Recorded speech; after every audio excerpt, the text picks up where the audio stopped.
Good morning, good morning, good morning. It's Econ Rebel. How you doing this morning? Or at night time, wherever you are at the moment. It is about 9 o'clock in Brisbane, Australia. Yeah, a little bit cool. Got my jumper on this morning. I hope you guys are doing well. So I thought, well, let's do a quick look at the market this morning, catch up on some news. So I thought I'd cover that. So I've got some news pieces to talk about this morning that which would be really beneficial for you guys to keep up to date with. Let's have a look first at the market. So we're going to coinlib.io. Alrighty, so Bitcoin doesn't look too much move from 6,755. Ethereum $534.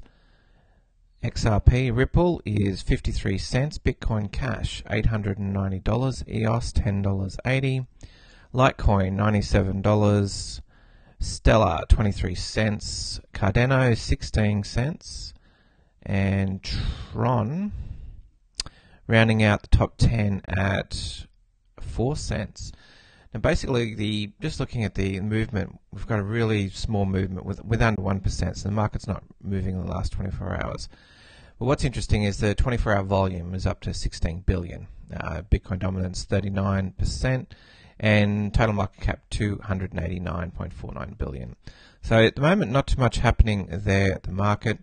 I thought I'd have a quick look at the news. There was one piece of information on an email this morning from Dether, and so Dether's app, if you're not sure about Dether, you can check it out. So Dether is basically an app that allows you to buy and sell Ethereum and act as your own bank, essentially, an exchange with people. So it's like local Bitcoins, but you're doing it in app, and it's usually in person. So, and basically buyers and sellers put themselves on a map, and you have a wallet, and you can basically trade and earn money that way. So it's fantastic. That's coming out today. Now they've said it's been postponed. And the reason for the postponement, they said everything works fine, but they're talking about making it really easy. So obviously there's an extra feature that they want to put in there. Now they've got a feature. I have talked about a little bit about this before about stablecoins, and one's called DAI, D-A-I. Now there's a feature between Ethereum and DAI. Now DAI is like a stablecoin, meaning that when you transfer value into it, let's say it's $1 US. Tomorrow and the next day, it'll be valued at $1 US. That's what these ones. These are pegged against a currency, in this case USD, and they don't change in price. Okay, and also they want basically people to be able to buy Tether and DAI and integrate it in a decentralized exchange. So, and also you can get access to ERC20 tokens. Well, there was an extra feature that they wanted that they couldn't get, and they're just delaying it now. I'm not sure exactly. It says if you signed up for early access, we make it available to everyone 24 hours later. So I'm going to make sure. I think I have signed up, but I'm going to definitely, as soon as I finish this live stream, I'm going to sign up again just to make sure that I am on that list, because I really want to get onto that software. I've tried the beta and it works really well. And basically, you once you've got your Tether, you use your Tether to put yourself on the map. So you actually put that up as collateral, and once you're on the map, then other people can buy and sell cryptocurrencies with you, and particularly ETH at the moment. That's the main thing, and they'll be adding some more as well. So just an update on that one. Alright, so I had a look at some of the broad news, and there's a couple of things that it was interesting. So the CEO of eToro, now you would have seen eToro, they do a lot of ads, and which is interesting, basically to do with trading. Now he says, there was an interview just recently with him, and he says, my long-term views of selling cryptocurrencies now are like selling Apple stocks in 2001. You do it if you have to do it, but you do not do it if you don't have to do it. So, what he's saying is that this is the beginning of the industry. This is it's like the crypto boom is like the dot-com bubble. So, and he's not talking about how it crashed or anything. We're talking about the adoption of it in the early stages, and these companies that were very small, and then a few years later just went huge. Okay, and this is basically the same thing he's saying, and he's in a it's a very, very interesting article. You can check that out there on his Twitter account or on CoinStake, where they reported it. Okay, next one was smart contracts. So if you are an Icon holder, okay, so these $800 million token swap for the old ICX tokens, Icon, swap for the new live Icon because their main net is online. So now this came out last year, and a lot of people I know did extremely well with Icon, made a lot of money. We're talking like IDEX in some instances. So that was awesome for them. Congratulations on that. And now what's very important is making sure that you do this swap. It's a one-for-one swap, and they'll be swapping the Ethereum token, which is the Icon token, and be going to the main net ICX coin. Now there's different ways to do it. I've heard the best way is to send it to Binance, or essentially an exchange that will looking after that for you. Or you can do it in your own wallet. You need to download the wallet, or you could transfer it to Binance. So at the moment, I think there's Upbit or Binance. Out of those two, I'm not with Upbit, I don't think, but Binance I have used. Good platform, and okay, yeah. So basically, if you don't need to do anything about it, you would just leave your basically your tokens from Icon in Binance, and they'll do the transfer. Now you can actually pay a fee and get it migrated as well if you have in the Icon ICO Next wallet. And I'm just trying to have a look at the date. I don't actually have the date. I think they said something about it's happening over a period of time. I'll have to double check that. Oh yeah, here we go, down the bottom. Yep, I just can't see the time frame for this, but I know that need to look at doing that shortly. Just having a look here.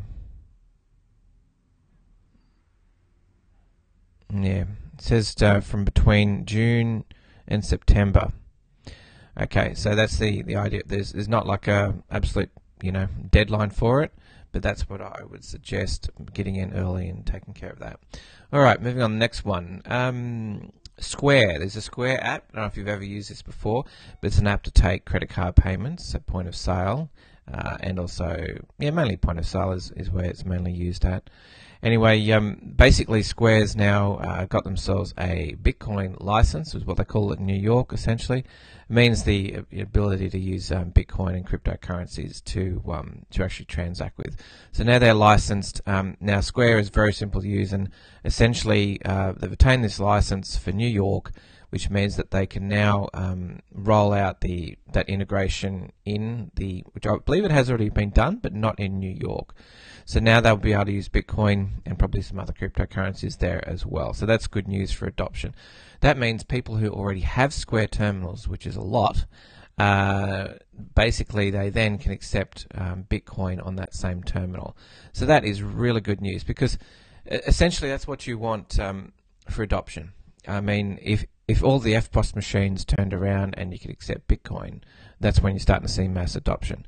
But you can see how the advantage for the people who run the actual FPOS networks make money, and also the gateways that supply those. So it's either they replace those machines with new machines, or who knows, we might see these FPOS companies buying gateways and buying Bitcoin, and basically acting like picking up where that market is failing to do. Or you'll take big ones like Square, or and other ones will come on board, because at the end of the day, people want to compete, and if someone offers something that you don't have and people are using it, and that there's a potential that they're going to make money or they're going to lose out on money, they'll start adding that as a service to their existing facilities.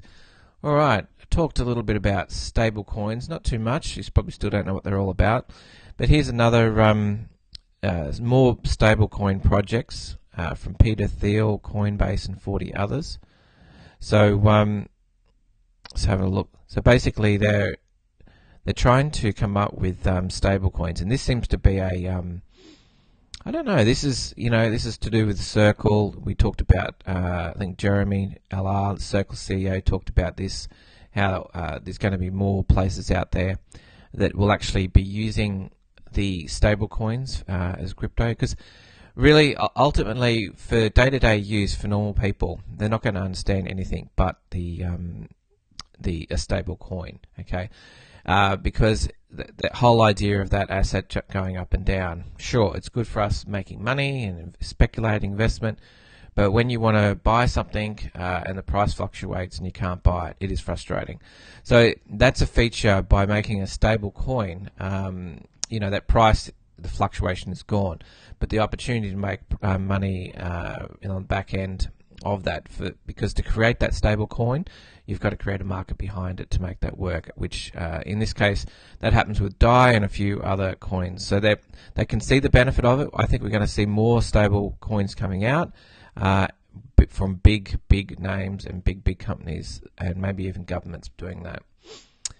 Some really bizarre stuff. This article came out. Ask FM was doing an ICO publicity stunt, and someone died from it. So that's a bit crazy. Apparently, they were doing they went to the summit. I'm trying to think which. Actually, it was Mount Everest. They basically were going to the summit, and they were putting these tokens up there worth $50,000, and the challenge was inviting people to go there to get the $50,000 wallet that was there. Okay, that's all sounds good, but you're climbing Mount Everest, and of course one of the I think it was one of the Sherpas lost his life up there, which is you're not great. It's a very dangerous place. I haven't been there, but I imagine it'd be like just totally not where I'm from.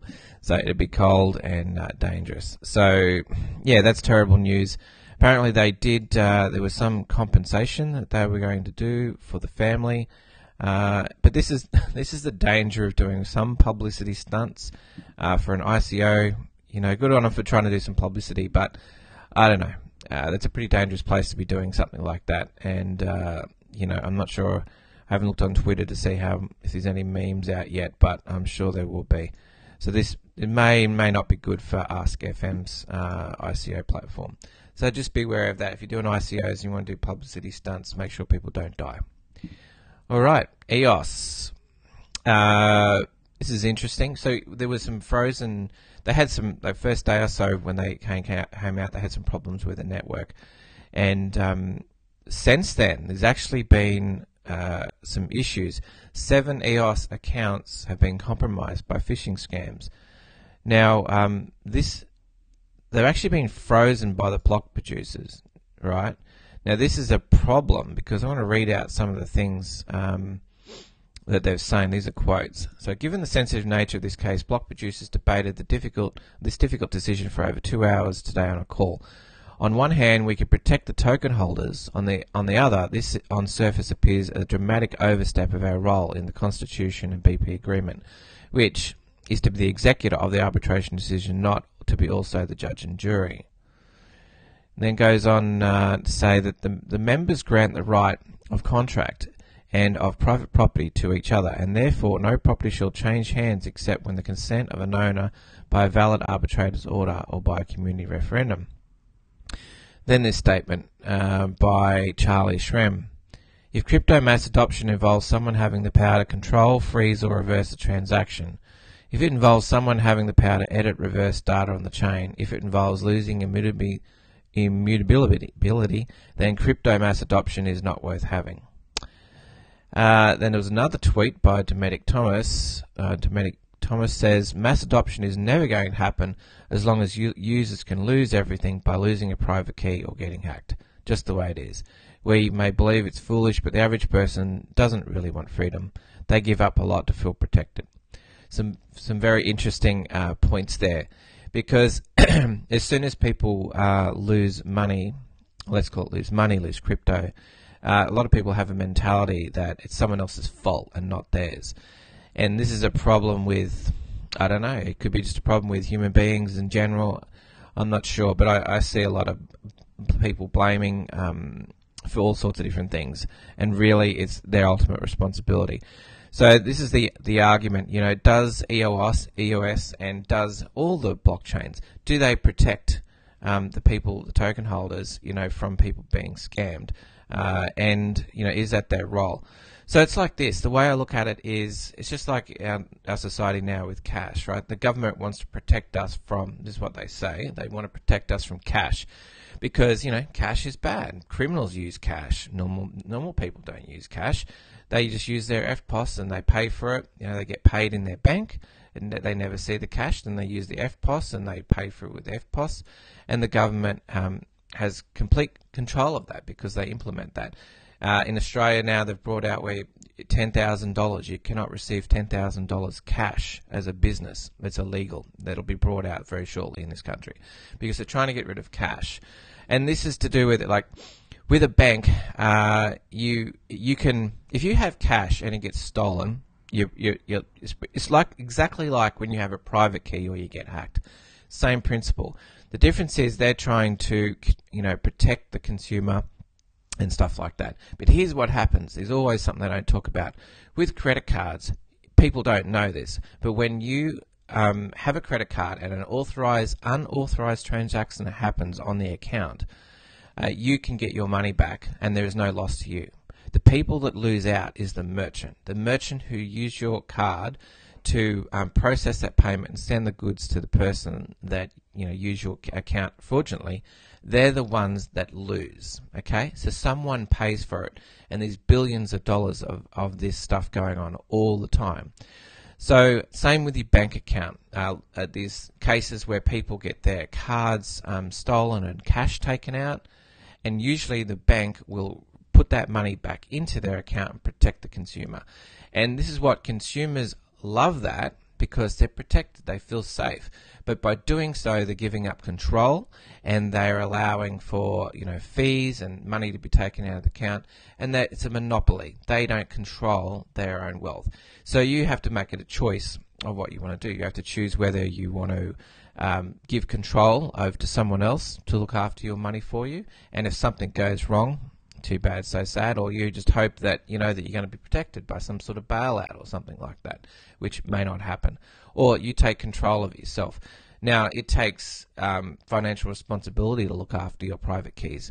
If you lose your funds, it's the same as if you have cash in your wallet and you leave your wallet on a bench in a public place and someone takes the money out. Same thing. So EOS, starting to do this early on where they can start to block accounts. Look, I don't agree with this. To me, it's got to work out a different way. You can't have the same entity that's looking after the network pick and choose who they're going to do it, because the very next thing is the government will come in, or someone else will come in, or someone in a position of power will say, you know what, let's block that account, or let's transfer these funds to this account. Who knows? But once you start having control, what's the point of having a blockchain? That's my point about it, my little rant. All right, last one. And yeah, I would like to know your thoughts. So what do you think about EOS and them blocking accounts because of it? Do you think that they should block accounts if they think there's fraud going on? Because this happens already in bank accounts, and the same with PayPal. They think that you're doing something wrong. They'll block your account and withhold your funds.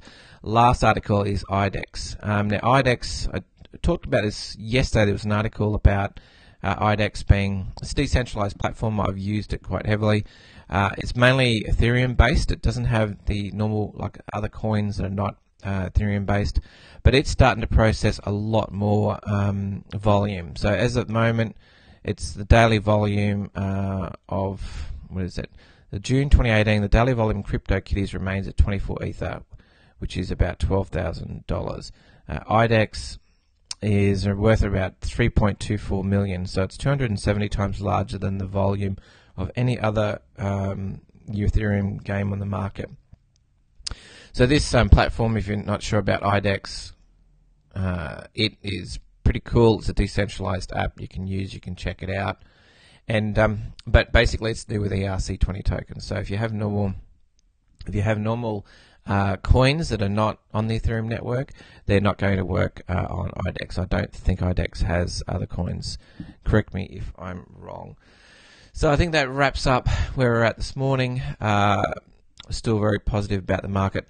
It doesn't matter. I don't have an issue with Bitcoin staying at 6,700 for a long time, because I get income, passive income in the crypto market space. It doesn't matter whether or not Bitcoin stays the same or not, I'm still getting paid. So you can, if you want to know more, I've actually got two things. I've got working on a course right now, and I really appreciate some stuff that you guys want to know about, some of the issues you had when you got started. I don't know where you're at, whether you've only just got started or you've been trading for a long time or doing really well out of crypto. But I'm putting together a getting started guide. So it's quite a few videos, free training at this stage, and it's going to be free. But to get it free, you need to click here to click this button, click here to start, and you'll go to this next page, and you'll need to put your email address and sign up. And essentially, I'll send you a quick email to say they've received that. You'll need to confirm your email, but get on the list because this is the pre-launch list. As long as you're on this pre-launch list, I can guarantee you'll get this course for free. And I've put a lot of work into it so far.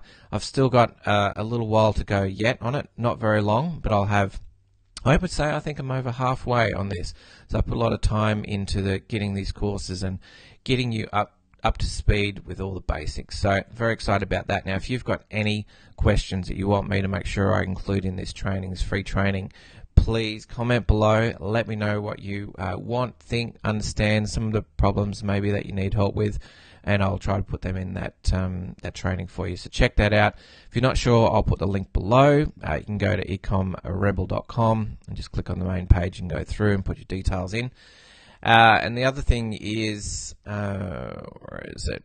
I think if you check out, some of you may not know, I'm doing this on the YouTube. If you click on my YouTube link, you'll go to my YouTube channel, and I've got all the videos that I upload there as well. So if you like YouTube better, I also upload these videos to YouTube, and you can check them out there. Don't forget to like, and if you have any comments, leave them below. If you are interested in the passive income system, all you need to do is,